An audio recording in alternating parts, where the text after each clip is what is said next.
Welcome to Revenue Boost, a marketing podcast, the ultimate resource for business leaders who need a boost in revenue and business growth. I'm your host, Kerry Curran.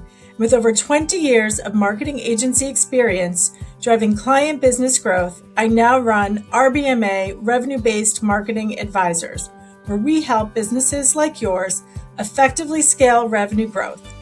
Visit revenuebasedmarketing.com or connect with me on LinkedIn. In this episode of Revenue Boost, a marketing podcast titled Conquering the Retail Media Space, Strategies for Emerging and Established Brands, I sit down with Dave Glaza, CEO and founder of Digits, a specialized retail media agency. With years of experience helping brands navigate complex retail media landscapes, Dave shares actionable insights for both emerging brands breaking into major retailers like Target and established brands looking to maximize ROI across platforms, and offers a comprehensive look at the strategies that drive long-term success in today's fast-evolving retail media space.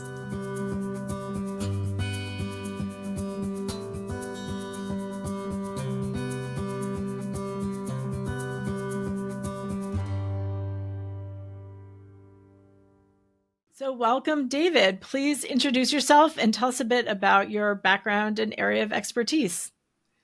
Great to meet you. Yeah, thank you for being here. So Dave Glaza, I am CEO and founder of Digits.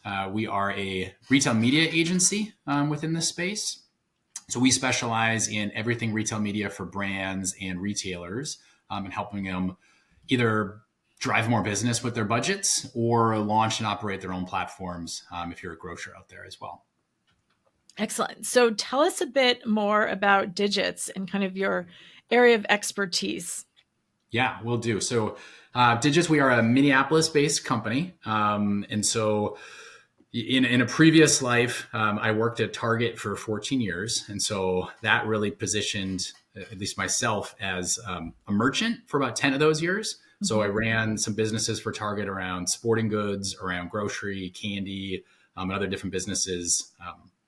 But really what got me into the digital side is I moved over to Target's social / early days Roundel team at that time. So Target was launching out a coupon app called Cartwheel.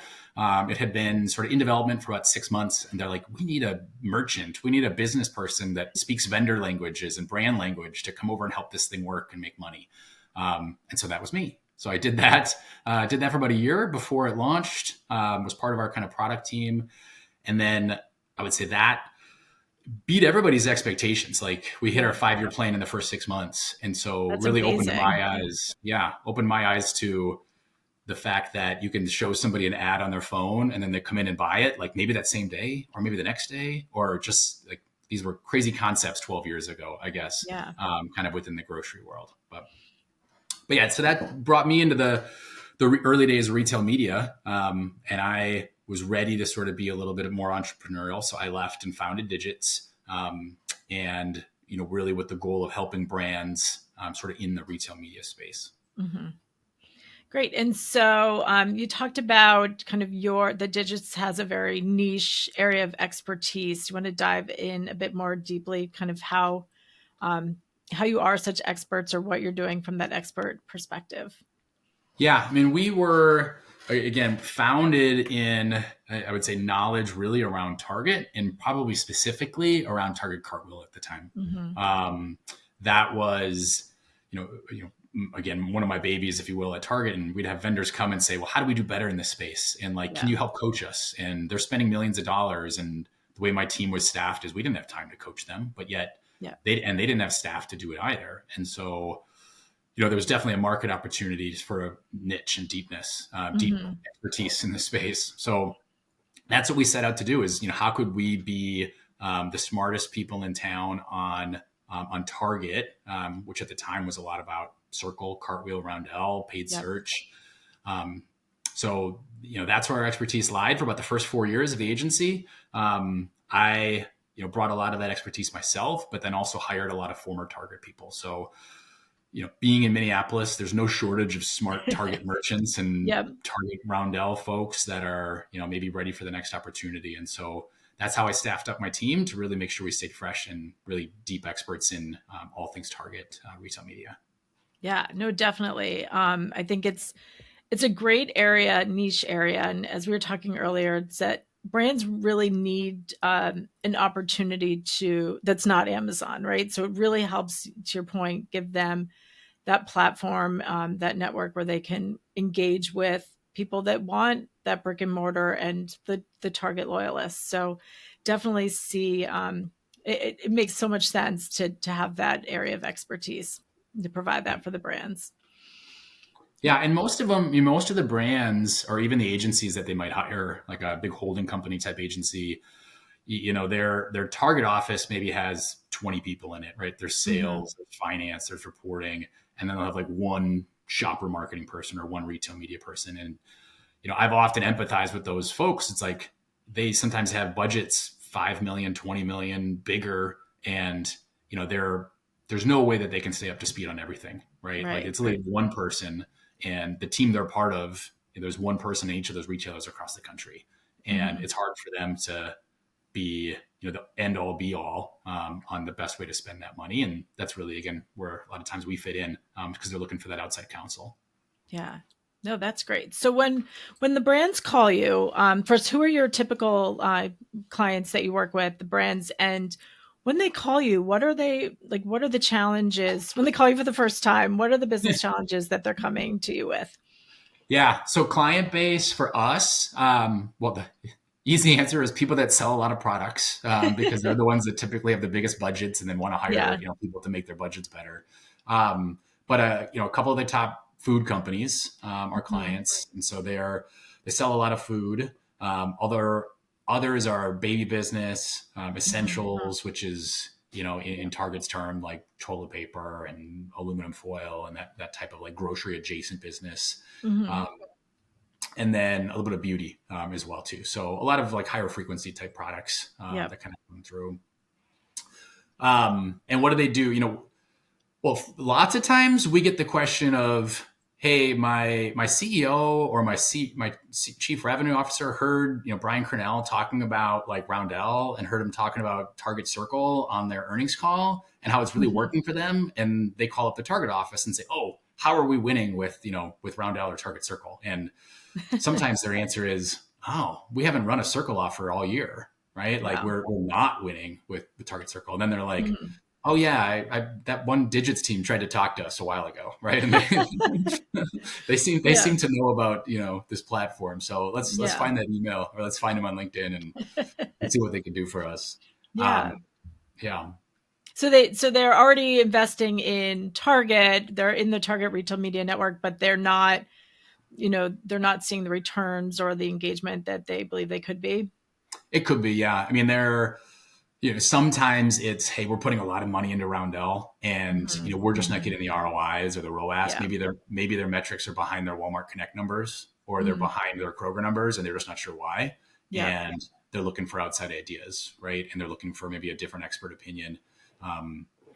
Because a lot of brands spend so much money with them, but it's hard to always get the best return, even though you're going to spend money because it's kind of part of your plans and you got to drive traffic, but it's in your best interest to do the best you can. So I'd say that's the first reason is they're already spending a lot of money and they just don't have it. 2 would be that I need to build a plan. That we're not doing anything on Circle and my CFO heard about it and was wondering why we're not. Yeah. And then the third, which is a little bit more rare, but is, hey, we're new into Target, right? Yeah. And so these are usually mid-size or smaller brands that are either brand new brands to the marketplace, or maybe they only play in, they're a Walmart brand or they're an Amazon brand that kind of came into Target, and they'll call us and say, we've been trying for 2 years to get into Target and we finally got 4 SKUs on the shelf, like in 400 doors. Like, I don't want to miss my opportunity, right? Like, what do we need to do?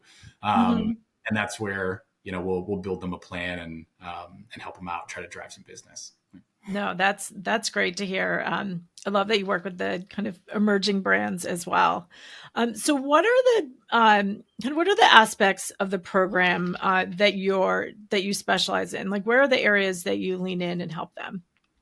Yeah, I think, and I'll probably answer this one mostly with, I guess, 2 parts. On the Roundel side, is, every retail media platform is a bit different. So what works on Roundel versus what works on Walmart Connect versus on Right. Kroger is all a little bit different. And so we bring a lot of best methods and data from across our brand network. So today, based on our client base, we represent or work with about 6 billion of annual sales, and so that's a lot of it's a lot of big CPGs. We have access to sort of what works and what doesn't, and we can build like frameworks and best methods. And if a new client isn't doing X and we're seeing it work other places, we have more abilities to help them win with that than others. The second thing I'd say we do, and this probably applies a lot to Circle, is we talk about the fact that sometimes you need a lot of small wins, like it's winning by like 1,000 cuts, if you want to think of it that way, because Target Circle or any personalized digital ecosystem, it's sort of, salespeople don't like them because you can't just have that one thing that drives $2 million of incremental sales. Like you don't see that huge spike on the trend line, where there's a huge week. But at the end of the year, if we can drive you 5 million of incremental volume, wouldn't you want that? Right. Yeah. But it might come, 1/52nd every week. Right. It is sort of the way to say it. And, so that's what we do. We set up a lot of personalized deals, a lot of segmented deals, a lot of smaller scale deals. And then we analyze the heck out of them to try to like showcase, back that they work back within our clients. This episode of Revenue Boost, a marketing podcast, is brought to you by Kriglu. Want to boost customer acquisition while saving time and money? Meet Kriglu, an AI-powered omnichannel bid management platform designed to optimize your ad spend. Kriglu intelligently adjusts bids across channels, ensuring your ads reach the right audience at the lowest cost. Plus, with its automation, you'll free up valuable time to focus on your business. The result? Efficient, cost-effective growth, all while maximizing your marketing budget. Ready to scale smarter and faster? Visit Kriglu.com, Kriglo.com, and start saving today. And is that around like that? So the deals that you're working on there, is the couponing strategy of like what the discount should be and what like the parameters should be, kind of thing? Like how do you work with the brand to decide, or even make them comfortable with leaning into coupon strategies? Yeah, it's a good question, and I think the approach is probably different by client in some ways. Some clients super deep, like they want to know everything, right? They're like, we'll have a 20-minute discussion of should it be 20% off or 25% off, right? And for us, it's just the data of like what's worked best in the past, either for them or for other similar type brands. Other clients, they embrace the idea of us really turning them into approvers, and I'd say that's how we market ourselves is.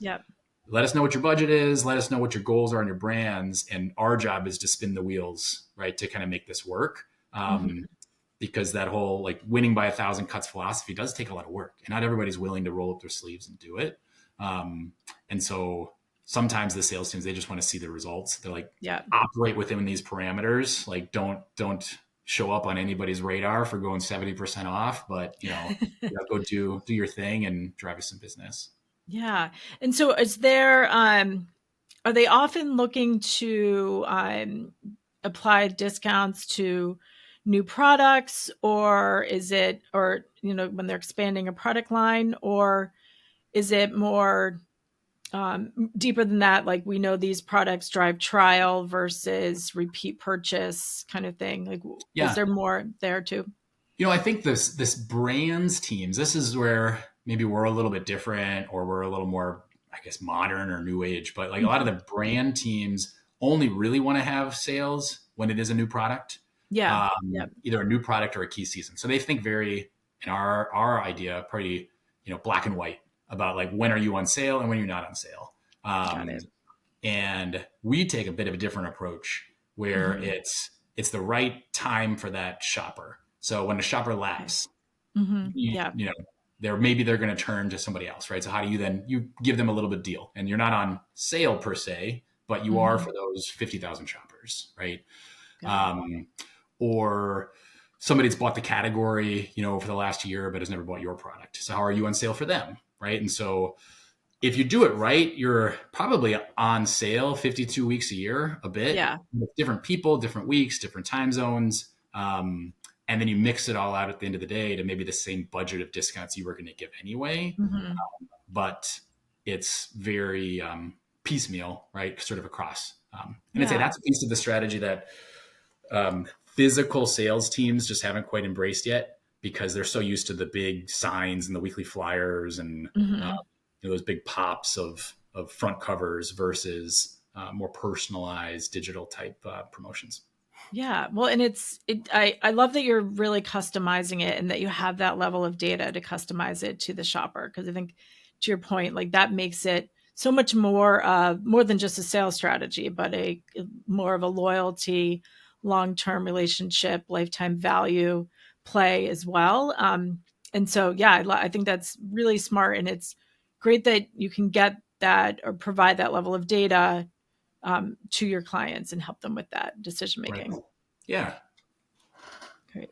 Excellent. So you mentioned one of your other capabilities was to run kind of co-branded programmatic ads that are promoting Target, but purchasing your product, the client projects on Target. Tell us a bit more about that, because I think that's really, I'm not saying, I've worked with brands that used to dabble into that, but I haven't seen it as much lately. And I think it's such a smart strategy. So talk more Yeah. about that.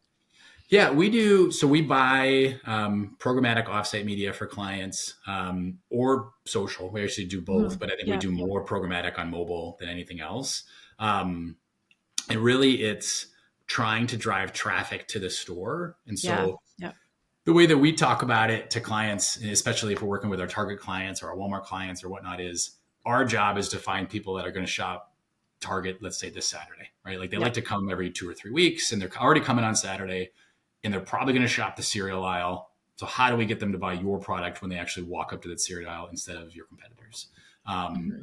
And not every tactic happens at shelf, and not every tactic happens in the app. Right. And so Mm-hmm. we're really good at that local mobile activity. Mm-hmm. And we'll co-brand it. Target has a style guide. We'll co-brand it with their style guide, and we'll drive the traffic right to Target. So for a lot of brands, they spend most of this kind of money directly with a Roundel or with a Walmart Connect.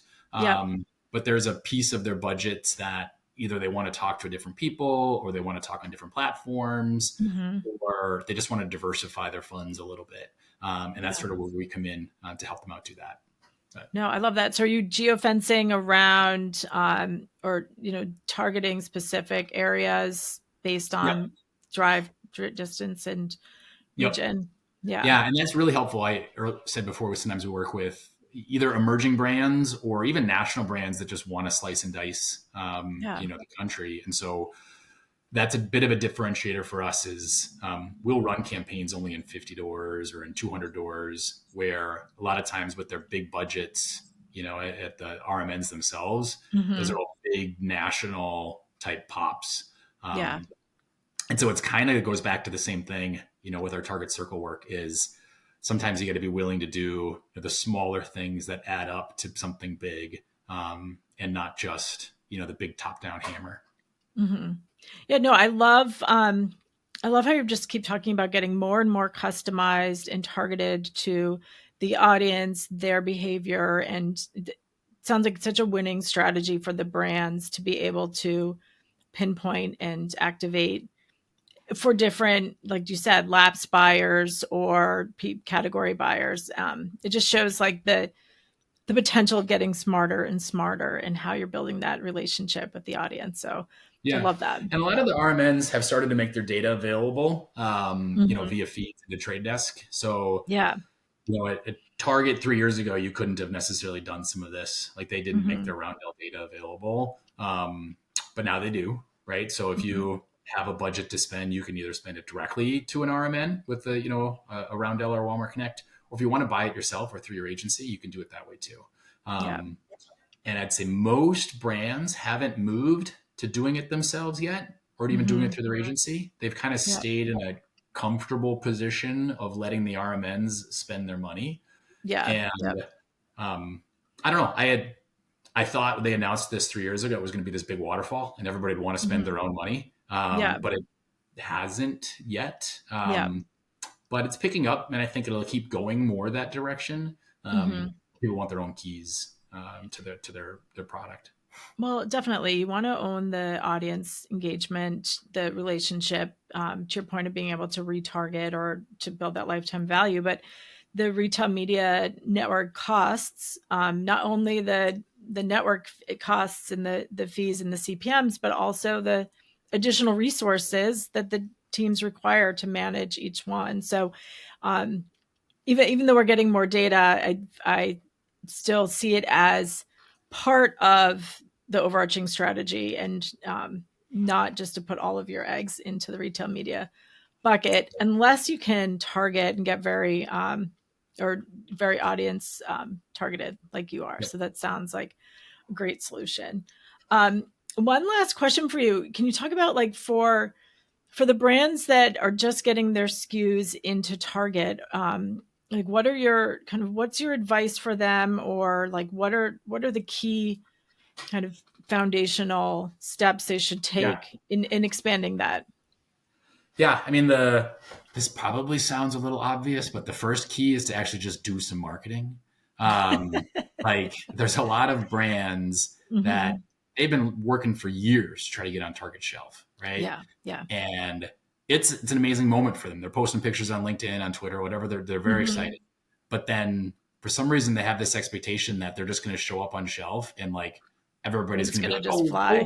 wow, I've been waiting for that, right? And like the Mm-hmm. reality is most Mm-hmm. shoppers don't know who you are, right? Unless Yeah. you're some sort of viral TikTok brand or something. I'm not sure, Yeah. but Yeah. so you got to put your money in to do it. Most of the time, it's an investment that it doesn't pencil out always right away because you're brand Mm-hmm. new and you have Right. to sort of like pay to prime the pump. Yeah. And So smart. Yeah. hopefully you're a product that gets repeat purchases, right? So Right. Right.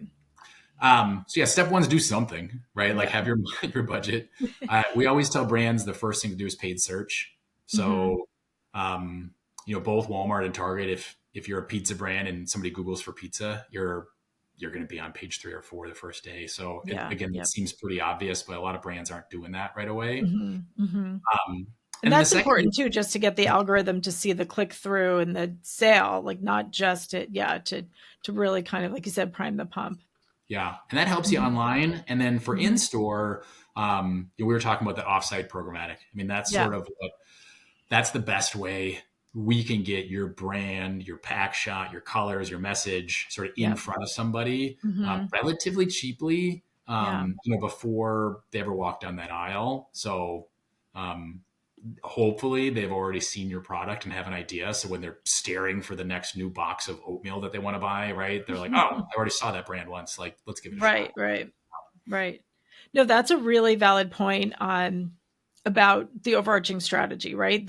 You have to create awareness and demand for your brand. Just having it on the Target shelf isn't going to make it sell. And so to your point, like making it part of that overarching strategy and just one of the touch points in the ecosystem for growing your audience base. So no, that sounds so smart, and I definitely believe your brands are lucky to have you, Dave. So thank you. Any other points of advice or things you want to share with us today?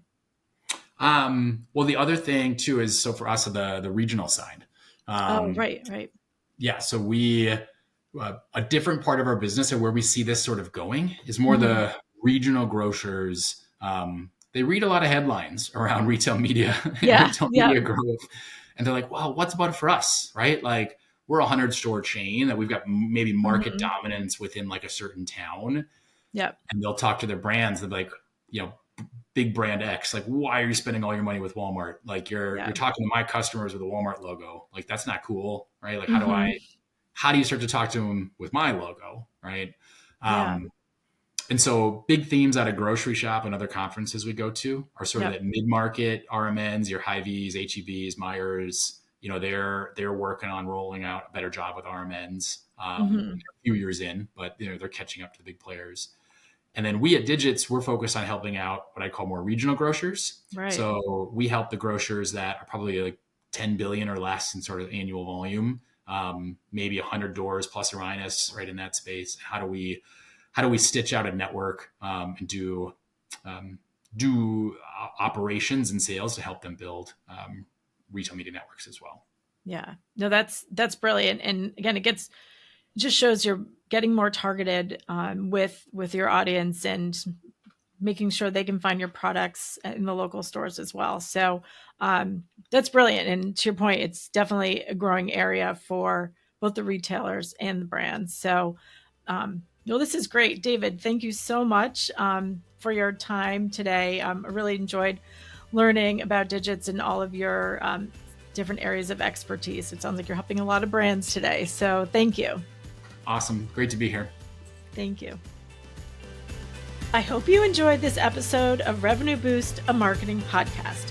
For more episodes and to learn how you can boost your revenue, go to revenuebasedmarketing.com. And be sure to subscribe to Revenue Boost, a marketing podcast, so you don't miss more strategies for growing your business.